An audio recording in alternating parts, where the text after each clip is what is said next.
Next on ijdm, we take a look at this interesting boombox and what it does. But let's get it cleaned up first.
Well, so much for the beach. You got to plug this in. You'd need some kind of inverter thing, and well, I guess we'll be doing the video right here. I actually had no intention of doing it on the beach anyways. So we'll plug this in and turn it on. Yes, this is another thing about music on floppy. And I wanted to show this unit because I've actually been after one for a while, waiting for a good price on one, and thankfully somebody agreed to what I had to offer on this unit. As you could see, it needed a lot of cleaning. It was filthy. It looked like it was stored in a shed with paint and dust and spiders and whatever, and I still need to do more cleaning on the inside. But what you have here is the Roland music player MT 300s. You may recall the MT 90s that I covered. It was more of a long and slender unit with just one speaker. This one's actually stereo, 2 speakers. Well, kind of stereo. Let's go ahead and go through the functions on what's on this box. We have a headphone, a connector, we have power, we have markers, which I've already showed, and plenty of other people have showed this. It's basically if you want to set a portion of what you're playing and have it basically repeat that portion of the song over and over again. You have your song button, which is multifunction, and your tracks to turn them on and off, along with another 16 track button down here that allows you to turn off the other tracks beyond number 4.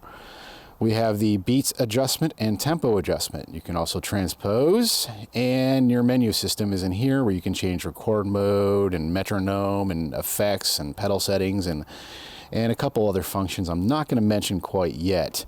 And then the disc, you can actually do a few disc functions like save, format, delete songs. I've yet to have this work properly. I've tried a few things out. Tuning, I'm not really sure. I guess that's to tune the instruments. I'm not very musically inclined, and reverb obviously is to add echo or so forth. Nothing on the side. It does have a handy dandy carry handle, as you can see on the top of the screen there. And if we flip this right around, what we got here is a computer connector for MIDI, Mac, PC1, and PC2. Don't ask me too much about this because I have not actually figured that part out yet, and I do not have the cables. Standard MIDI in and out. If you're hooking up a keyboard or some type of other instrument, you have your pedal connection, start, stop, I guess. Turning the speakers on and off, right and left RCA type connector that outputs, and then we have the mic control, which is volume, echo, and in. And with that port, you can take a standard microphone and connect it into the box and use it as a PA or as something else I will cover in the near future.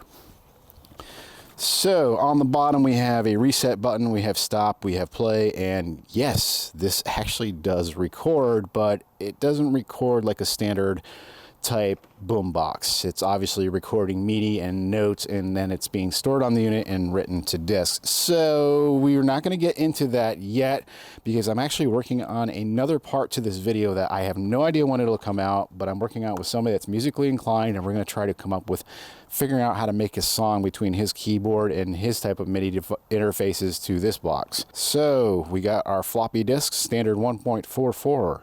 Take this, put this in, and lo and behold, it will start reading. And then you have all your track selections here where you can go through different songs and hit play. And then, yeah, we can't play too much. I'm not sure about what the MIDI rules are on YouTube. I know you can push the limits a little bit, but let's not go too far with that on this video. Obviously, I haven't been flagged yet, so rather not. And then, of course, I'll put another one on here real quick. See, that's a little slow, so what I can do is adjust the tempo. I can push the tempo button and bring that up a little bit.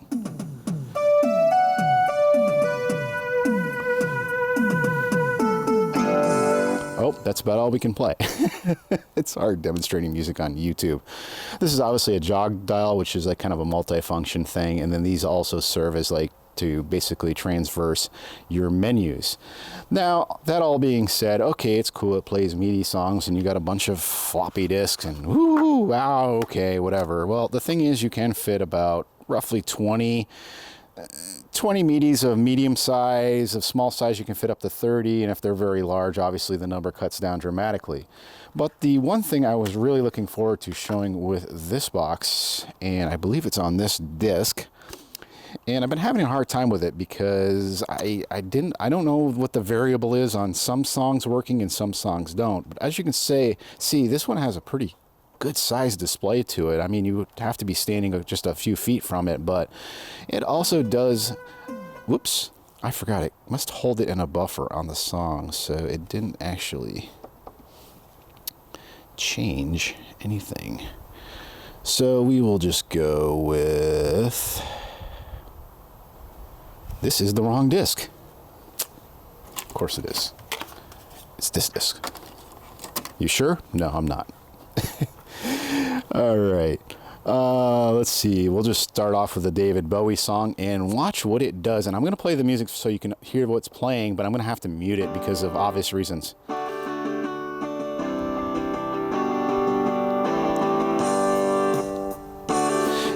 It is indeed stereo because I hear it switching speakers in some songs, but as you can see, lyric appeared on here on the screen, and yeah, oh yeah, there's the lyrics to the song. So as you're doing your karaoke thing and singing into the mic of this device, you can also follow along right on the screen.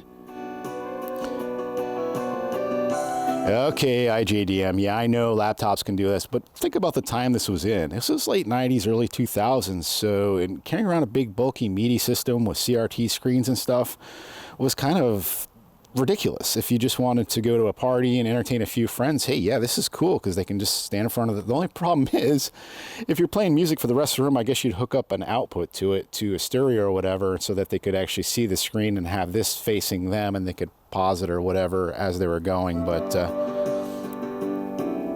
and I am not going to sing. Just can't do it. Just can't do it. So we'll stop that and we'll just illustrate the mic function.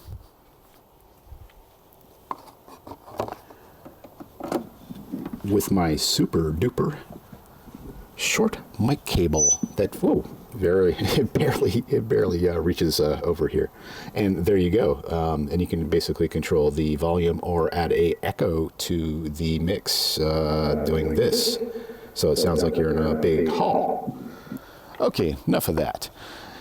Anyhow, I was actually able to recreate my music file disc that I had sold with the other unit. I did make a extra copy of the label so that I had it and then put all the songs on another floppy disk. So I do have the original MIDI disc that goes in there, and this is just different examples of different tunes and stuff you can play on it.